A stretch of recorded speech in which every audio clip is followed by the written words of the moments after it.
Farming is a wonderful way of life, isn't it? If you love farming, farming is a fantastic way of life. I think we're very privileged to be able to live and work where we do.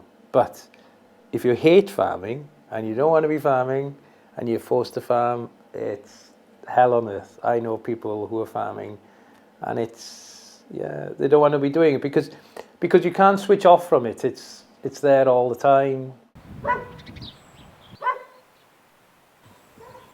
To give you an idea, in Wales, there's about 10 million sheep, so there's more sheep than people in total, sheep and lambs. You've got about 3 million people. 3 million people. There would be about 200,000 beef cows, the cows we were looking at, and it'd be about 200,000 dairy cows. The dairy cows are the black and white ones. Oh, yeah. But the dairy cows, again, are on the more fertile land, Right. So that's main in Wales. And then cropping in Wales, there's not a lot of cropping.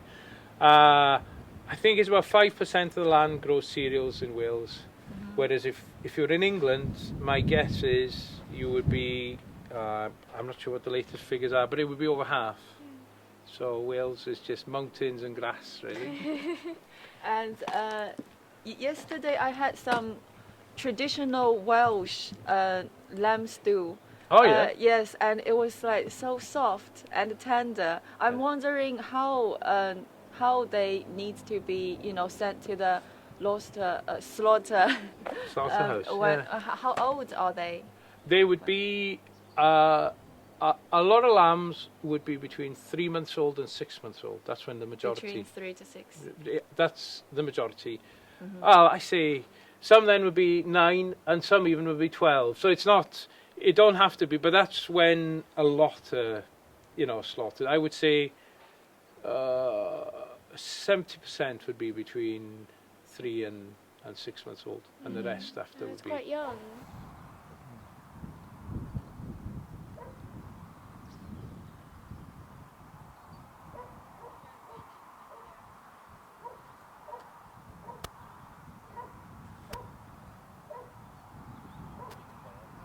Oh, so you keep them for some reason? Yeah, we keep these to protect the sheep or the lambs from foxes. And what they do is they've got this. If they hear the sheep are in distress, because the sheep, if they're distressed, they'll start bleating. Then they run across, and then the foxes. What they do is they kill lambs and what the alpacas will do is they run across, and then because they're so much bigger than a sheep, the foxes just sort of abandon, and they go away. And they're great. The only problem is that the fox probably just moves on to the next field somewhere. Do you sometimes see people hiking in this area? Area? Very much. There's a path there that goes up to the summit of Snowdon, and it's one of the 4 main paths up to the summit. Mm-hmm. And between 60 and 80,000 people a year walk up that path. Have you ever walked up that path? Oh yeah. I've walked up many times. I've walked to the summit many times. And in the summer, we walk a lot, checking stock and going up in the mountains. So yeah, no, I've been up. But it takes you... Depends how fast you walk, obviously. It'll take you anything from 2.25 hours to 4.5, 5 hours to get up. A long walk. It is quite a long walk. It's quite steep, and the last bit is quite tough, really. Yeah. So. I'm sure you have a nice view. Oh, there's a nice view when you get there.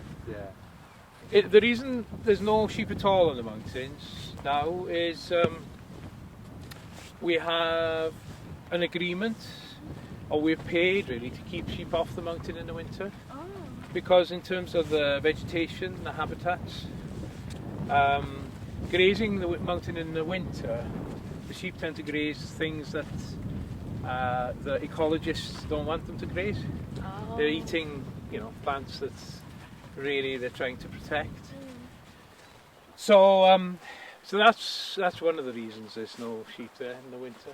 And also, once you get to the period December to March, right. Normally there's snow up there, and it's it's not ideal, especially for the sheep when they're in lamb. When they're pregnant, you need to give them more food and look after them better.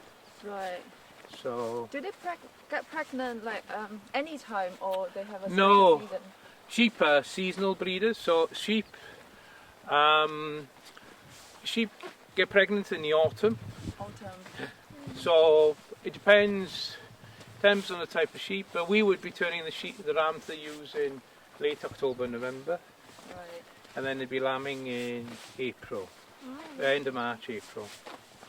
Whereas what you see on the lowlands, where the weather is sort of kinder, they would be lambing earlier. You know, some people start lambing in January and February. Right. That's So a they- big difference, like original to the highlands, the mountain to Wales.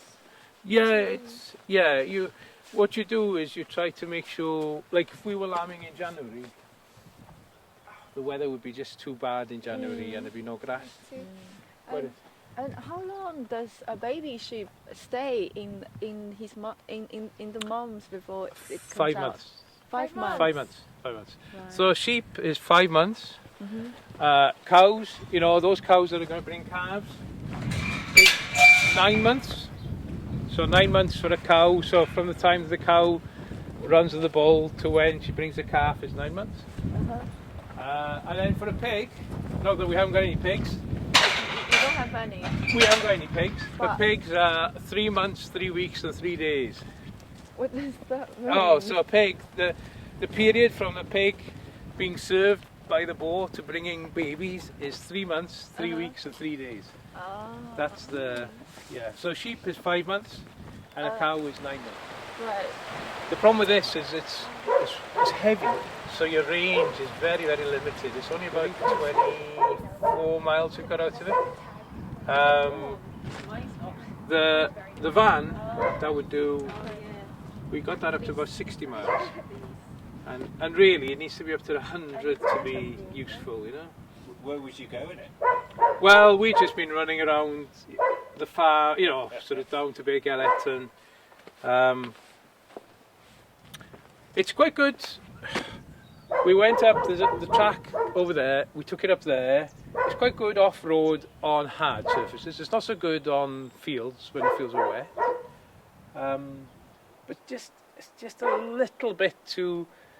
I think these Land Rovers are quite big and unwieldy anyway, you know? And it's just a bit heavy and, you know, so then we're giving feedback to Land Rover and telling them, you know, what we think of it. So.